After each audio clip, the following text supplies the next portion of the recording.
Hello বন্ধুরা, কেমন আছো সবাই? আশা করছি সকলে ভালো আছো। প্রিয় বন্ধুরা, আজকে তোমাদের জন্য নিয়ে এলাম আরও একটি নতুন গল্প। আশা করছি তোমাদের দাঁড়িয়ে যাবে, তাই ভিডিওটা শুরু থেকে শেষ পর্যন্ত দেখো। পরিমল সাহেবের ছোট সংসার।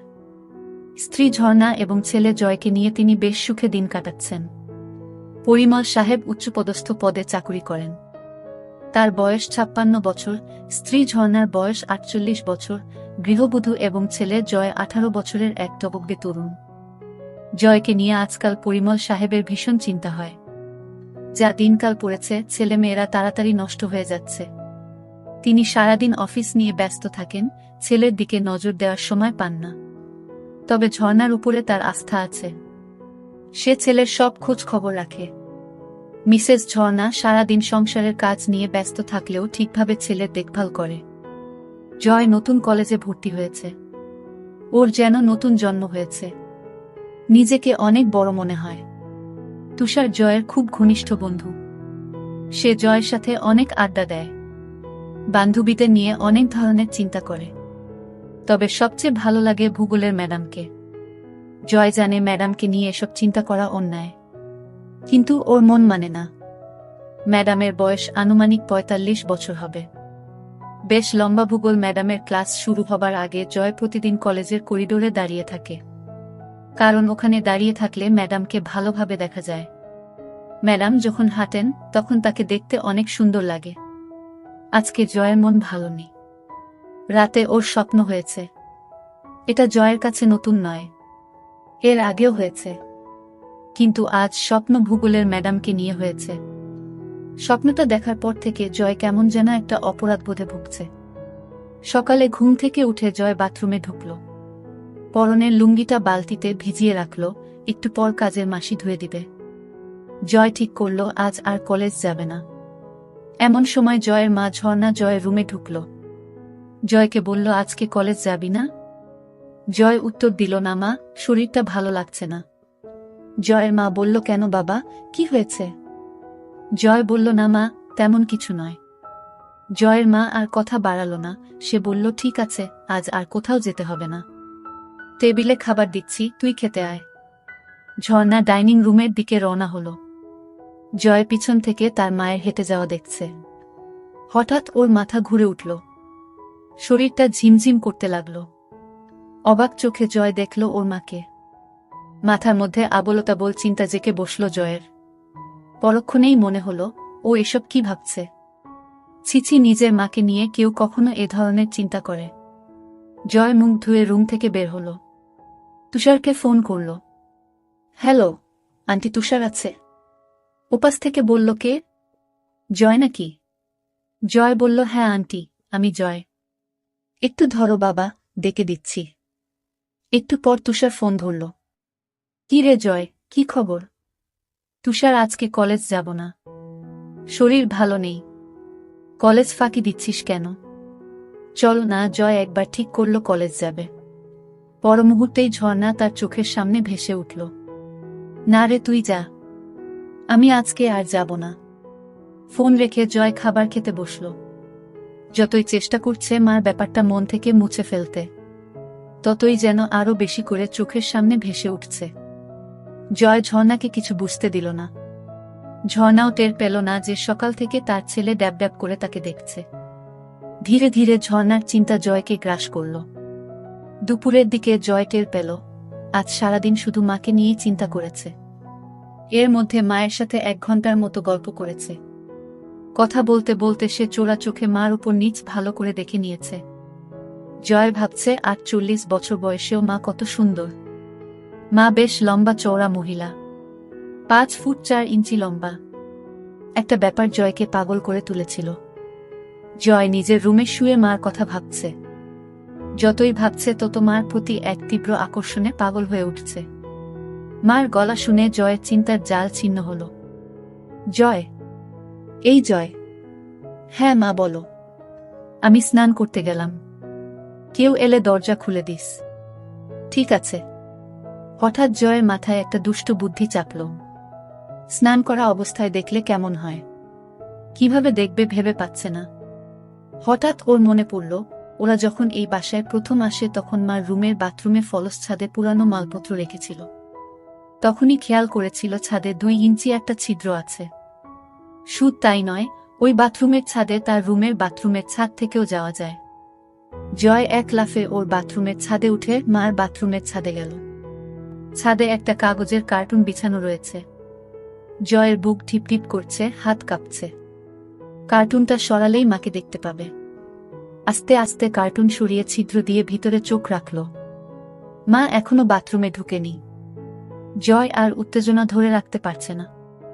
ছাদে বসে মার অপেক্ষা করতে লাগল। কয়েক মিনিট পর মিসেস ঝর্ণা বাথরুমে ঢুকল। জয় নিঃশ্বাস বন্ধ করে দেখতে লাগল। ঝর্ণা টুথব্রাশে পেস্ট লাগিয়ে আয়নার সামনে দাঁড়িয়ে দাঁত ব্রাশ করতে লাগল।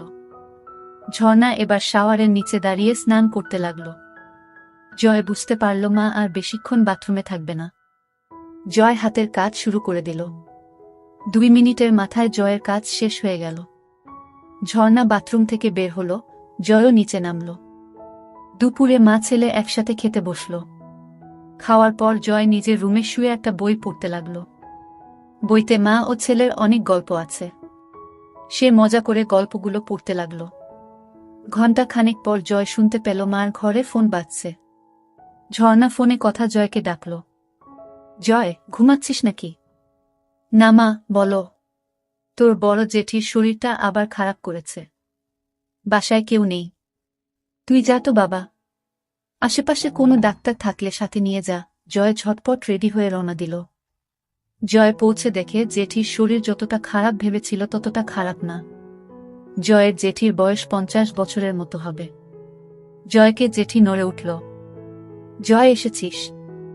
জেঠি, তোমার শরীর কি খুব খারাপ? হ্যাঁ বাবা, সকাল থেকে শরীরটা খুব ব্যথা করছে। ডাক্তার ডাকবো? ডাক্তার লাগবে না। এখন কেমন বোধ করছো? ওই যে বললাম, খুব ব্যথা। কোথায় ব্যথা করছে? পিঠে আর কোমরে। ম্যাসাজ দিলে ভালো লাগবে? বুঝতে পারছি না। জয় ম্যাসাজ শুরু করল। কিছুক্ষণ পর জয় বুঝতে পারল জেঠির ব্যথা কমছে। ভালো লাগছে জেঠি? হ্যাঁ বাবা, খুব ভালো লাগছে। ঘুম ঘুম ভাব হচ্ছে। ঠিক আছে, তুমি ঘুমাও।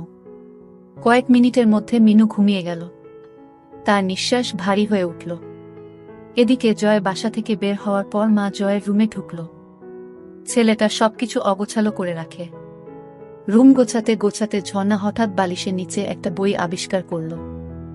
বই খুলে দেখে ঝর্ণার চোখ কপালে উঠে গেল, মাথা বনবন করে ঘুরতে লাগল। ছিছি জয়, এসব কি পড়ে? হারামজাদা, আজকে বাসায় আস। পিঠের চামড়া তুলে ফেলব। ছিছি জয় এত নিচে নেমে গেছে। এই বয়সেই এসব গল্পের বই পড়ে? কি মনে হাতেই ঝর্ণা পড়ার জন্য বই খুলল। পড়তে পড়তে তার 2 চোখ আবার কপালে উঠে গেল।